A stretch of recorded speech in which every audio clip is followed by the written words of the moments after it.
శుభం బియాతు. శ్రీ గురుభ్యో నమః. మిథున రాశి వారికి కొత్త సంవత్సరం న్యూ ఇయర్ జనవరి 1వ తారీఖు నుండి 2024 నుండి డిసెంబర్ 31 వరకు జనరల్గా ఎలా ఉంటుంది, గ్రహాల యొక్క చేంజెస్ వలన ఎటువంటి మార్పులు జరగచ్చు, ఎటువంటి ప్రికాషన్స్ తీసుకోవాలి, in general ups and downs ఏ టైంలో ఉంటాయి అనే విషయాన్ని మనం కొంచెం వివరంగా తెలుసుకోవడం ప్రయత్నం చేద్దాం. ది డే జనవరి 1 చూసుకునేసరికి మిథున రాశి వారికి 4th హౌస్లో కేతు ఉన్నాడు, అలాగే 6వ స్థానంలో శుక్రుడు ప్లస్ బుధుడు ఉన్నాడు, సప్తమంలో కుజుడు ప్లస్ రవి ఉన్నాడు. అంటే ఆ టైంకి ఆ రోజుకి. అలాగే మనం చూసుకుంటే భాగ్యంలో శనీశ్వరుడు కనబడుతున్నాడు, రాజ్యంలో రాహు కనబడుతున్నాడు, అలాగే లాభస్థానంలో మనకు బృహస్పతి కనిపిస్తున్నాడు. ఫైన్. ఇప్పుడు న్యూ ఇయర్ స్టార్ట్ అవుతూనే మనకి ఇలా కనబడుతున్నప్పుడు మధ్యలో మనకి ఏంటంటే కొన్ని గ్రహాలు మారుతున్నాయి అక్కడ. ఒకటి బృహస్పతి అనేవాడు మే 1వ తారీఖు నుండి మేషం నుండి వృషభంలోకి వస్తున్నాడు. అలాగే మనకేంటంటే మార్చి ఆల్మోస్ట్ 15వ తారీఖు నుండి కుంభంలోకి కుజుడు ప్రవేశిస్తున్నాడు. అక్కడ శని కుజుడు ఇద్దరు అక్కడ కలుస్తారు. అక్కడ 45 రోజులు ఉంటారు. సో ఈ రెండు యొక్క ప్రభావం కూడా మనం వివరంగా తెలుసుకోవడం ప్రయత్నించేద్దాం.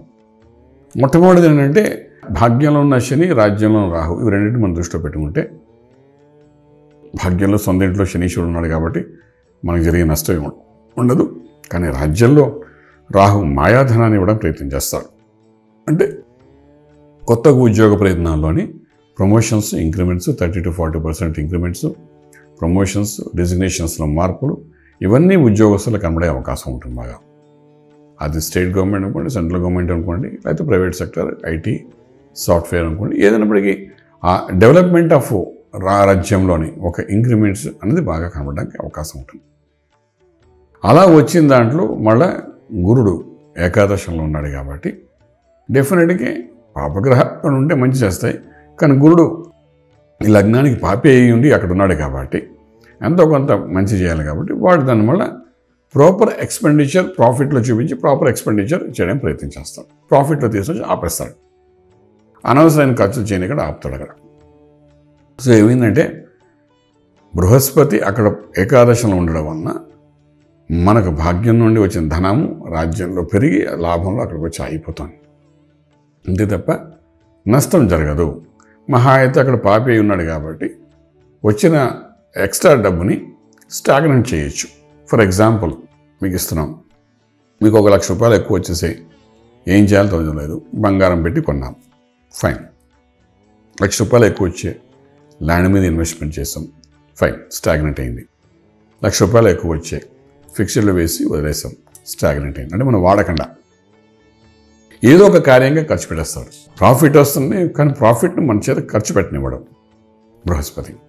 అది ఉద్యోగం అనుకోండి, వ్యాపారం అనుకోండి, ఏదైనప్పటికీ. ఎందుకు చేయనివ్వడం అంటే అక్కడ లాస్ అనేది చూపించట్లేదు, ప్రాఫిట్ చూపిస్తున్నాం. చేతికి వస్తే దాన్ని దేనికో ఖర్చు పెడతాం, దేని ఖర్చు పెడతాం మనకు తెలియదు. అంచేత ఆ ఖర్చు రేపొద్దు నష్టం కూడా జరగచ్చు.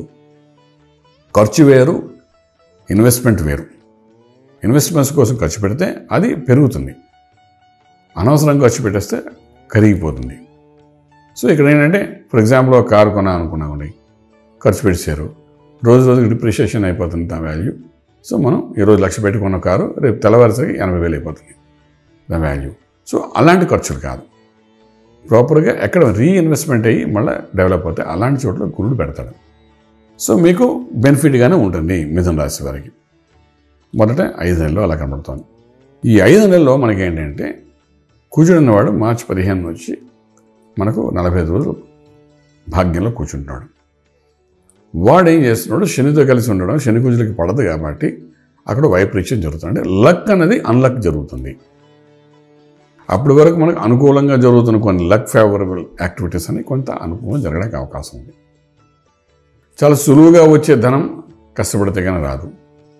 ఆ టైట్నెస్ అనేది కుజు శనిలో అక్కడ కలిసి ఉండడం వల్ల మనకు అది చూపిస్తారు. ఆ తర్వాత అదే కుజుడు రాజ్యంలోకి వెళ్తాడు 45 రోజుల తర్వాత. వెళ్ళినప్పుడు అక్కడ బెనిఫిట్ చూపిస్తాడు. సో మనకి ఏదైనా టైట్నెస్ అనేది మార్చి 15 నుండి 40 రోజులు, అంటే మార్చి అంతాను, ఏప్రిల్ అంతా, మే 1 వరకు. సో మార్చి 15 నుండి మే 1 వరకు కుజుడి యొక్క ప్రభావం వల్ల మనం ఏమైనా టైట్నెస్ ఉన్నా మే 1 నుండి మీకు మళ్ళీ యోగంలో చూపిస్తాడు. మే 1 ఇంకో రకం యోగం కూడా చూపిస్తాడు. అదేంటంటే గురుడు మీ ఒక మూమెంట్ అనేది మారిపోతుంది, వృషభంలోకి వస్తాడు. సో అది కూడా మనకు ఒక ప్లస్ పాయింట్గా చూపిస్తాడు. సో ఇలాగ ఉంటుండగానే ఎవరైతే మనకు చదువుకునే విద్యార్థులు ఉంటారో, విదేశాలకు వెళ్ళి సెటిల్ అవ్వాలనుకున్న వాళ్ళకి కావాల్సిన ఫండింగ్ ఇవన్నీ కూడా జరగడానికి ఈజీగా జరుగుతుంది, చక్కగా వెళ్ళి సెటిల్ అయిపోతారు. అలాగే విదేశాలకు వెళ్ళి ఉద్యోగరీత్యా సెటిల్ అవ్వాలనుకున్న వాళ్ళు ఎవరైతే ఉన్నారో వాళ్ళు కూడా ఎంతో కొంత ధనాన్ని ఖర్చు పెడితే కానీ వీసా ప్రాసెసింగ్స్ జరగవు. ఈ మధ్యన తెలుసుకుంది ఏంటంటే కొన్ని కంపెనీస్ అక్కడ ఉంటాయి, ఏజెన్సీ లాంటి వాళ్ళు ఏం చేస్తే ఉద్యోగాలు తీసుకుంటారు, మాకు ఇంత ఖర్చు పెడతారు, వచ్చిన ఉద్యోగం ఇంత కమిషన్ మాకు వస్తుంది, మిగిలింది మీకు ఇస్తామని చెప్పి అలా ఉద్యోగాలు ఇస్తున్నారు. కంపెనీదే డైరెక్ట్గా వస్తుంది, కానీ త్రూ ఏజెంట్ ద్వారా వస్తుందన్నమాట. ఇలాంటి ఉద్యోగాలు చేసే ప్రయత్నాల్లోని కొంత ఖర్చు కూడా జరిగే అవకాశం ఉంటుంది. అలాగే శుభవార్తల శుభకార్యం గురించి మనం మాట్లాడుకుంటే మధ్యవర్తిత్వం వహిస్తారు, మంచి ఫలితాలు కూడా వస్తాయి. మీ మాట కాదనకుండా సక్సెస్ కూడా మీకు కనబడే అవకాశం బాగా కనబడుతుంది. అలాగే ఇంపోర్ట్ ఎక్స్పోర్ట్ వ్యాపారం చేసేవాళ్ళు కూడా చాలా అనుకూలంగా ఉన్నాయి. ఇటు వచ్చి బృహస్పతి ఎప్పుడైతే వృషభంలోకి ప్రవేశిస్తాడో ఆ ప్రవేశించిన తర్వాత అక్కడ నుండి వాడు పంచమ భావం అంటే మీ అమ్మగారి యొక్క ఆరోగ్యం గురించి చూస్తాడు. అక్కడ నుండి వాడు సప్తమ భావం అంటే మీ ఆరోగ్యం గురించి చూస్తాడు.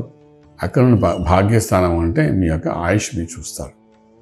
సో మే 1 తర్వాత health point of your mother అనుకోండి, మీ యొక్క ఆరోగ్యం అనుకోండి, మీ ఆయుష్, ఇవన్నీ కూడా కొంత హెల్త్ ఇష్యూస్ ఏమంటే అవన్నీ కరెక్షన్స్ అయ్యే అవకాశం బాగా కనబడుతున్నాయి, గురుడు వల్ల మనకు కనబడుతున్నాయి. అలాగే మనకి ఏంటంటే ఈ మే 1 నుండి మళ్ళీ భాగ్యస్థానంలో ఉన్న శనీశ్వరుడు నార్మల్ అయిపోవడం వల్ల ఏంటంటే అగైన్ వాడు ఇవ్వాల్సిన లక్ అనేది మీకు ఫేవరింగ్ చేయడం మొదలు పెడతాడు. అది మళ్ళీ మీకు ఒక సక్సెస్ చూపించడానికి అవకాశం ఉంటుంది. సో ఈ రకంగా మనం చెప్పుకుంటూ పోతుంటే మనకు ఫస్ట్ 5 months ఒక రకమైన యోగము, తర్వాత మే 1 నుండి డిసెంబర్ వరకు ఇంకొక రకమైన యోగం కనిపిస్తుంది. ఈ 2 యోగాల్ని సమన్వయపరుచుకుంటూ వెళ్ళగలడానికి ఇక్కడ మీరు చేయవలసింది ఏంటంటే అమ్మవారి యొక్క అనుగ్రహాన్ని పొందడానికి ప్రయత్నం చేయాలి. అది చండీ మంత్రం అనుకోండి, బాలా మంత్రం అనుకోండి, లేకపోతే మీకు గురువులు ఇచ్చిన ఏదైనా మూలమంత్రం ఉంటే ఆ మంత్రాన్ని గట్టిగా ఈ సంవత్సరం పట్టుకోవాలి. ఎందుకంటే ఆ చతుర్థంలో ఉన్న కేతువు స్టాండర్డ్గా ఉన్నాడు, రాజ్యంలో రాహు స్టాండర్డ్ సంవత్సరం అంతా ఉంటాడు. సో రాజ్యాన్ని ఎస్టాబ్లిష్ చేయాలి అన్నప్పుడు ఏదో ఒక మంత్రాన్ని పట్టుకోవాలి. రాహు అంటే దుర్గాదేవి అంటాం, రాజ్యంలో ఉన్నాడు. అంచేత ఏ మంత్రం అయితే మన అమ్మవారి సాధన చేస్తామో ఆ సాధన ద్వారా మన రాజ్యం ఫుల్ ఎస్టాబ్లిష్ అయిపోతుంది. ఒకసారి రాజ్యం ఎస్టాబ్లిష్ అయిపోయింది అంటే ఈ సంవత్సరం నెక్స్ట్ ఇయర్ గురుడు మీ రాశిలోకి ప్రవేశిస్తాడు, ఇంకా వైభవంగా ముందుకెళ్ళడానికి అవకాశం ఉంది. కాబట్టి రాజ్యాన్ని కాపాడుకోవడానికి చేసే ప్రయత్నంలో భాగంగా అమ్మవారి యొక్క అనుగ్రహాన్ని, అమ్మవారి యొక్క మంత్రాన్ని, మూలమంత్రం ఉంటే మూలమంత్రాన్ని గురువుల ద్వారా వస్తే, లేదంటే అష్టోత్తరాలు కానీ ఏదో ఒకటి అమ్మవారి యొక్క అనుగ్రహం, అమ్మవారికి పూజ చేయడం అనేది చాలా చాలా ప్రాసెస్ వహిస్తుంది.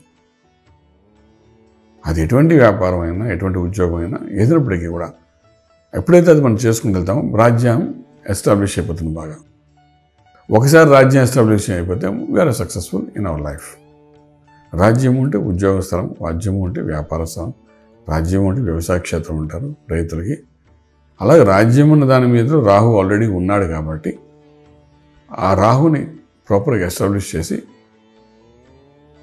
మ్యాజిక్ మనీని మనకి ఇచ్చేటట్టుగా, అనుకూలంగా ఉండేటట్టుగా చేయడానికి చేసే ప్రయత్నమే మనం ఈరోజు ఆలోచిస్తున్నాం, రాజ్యాన్ని ఎస్టాబ్లిష్ చేయడానికి.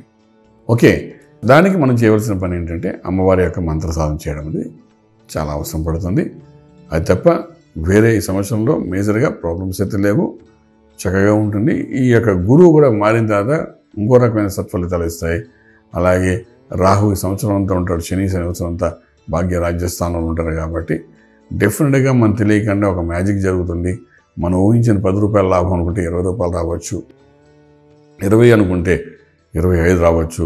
ఏదైనా ప్రాఫిటబుల్గానే జరుగుతుంది తప్ప నష్టం అయితే జరగదు. కాబట్టి ఏమాత్రం భయపడకండి, చక్కగా ఉంటుంది. ఇక్కడ మీరు చేసుకోవాల్సింది అంటే గాయత్రి మంత్రము, బాలా మంత్రము, చండీ మంత్రం, ఈ మూడిట్లో మీకు ఏది అనుకూలంగా ఉంటే అది చేసుకుంటూ ముందుకెళ్ళండి. డెఫినెట్గా రాజమార్గంలో రాజయోగం పొందగలుగుతారు. శుభం బియాత్. పూర్తి వివరాలకు సంప్రదించండి శ్రీ వేదమాత గాయత్రి జ్యోతిష్యాలయం, బ్రహ్మశ్రీ మంతా సూర్యనారాయణ శర్మ గారు, Srinilayam, 1st floor, 101, Sai Vaibhav layout, Chitrapuri colony పక్కన, ఖాజాగూడ, హైదరాబాద్ 500008. సంప్రదించవలసిన ఫోన్ నంబర్ 8855559147, 8855559148, 9849996644.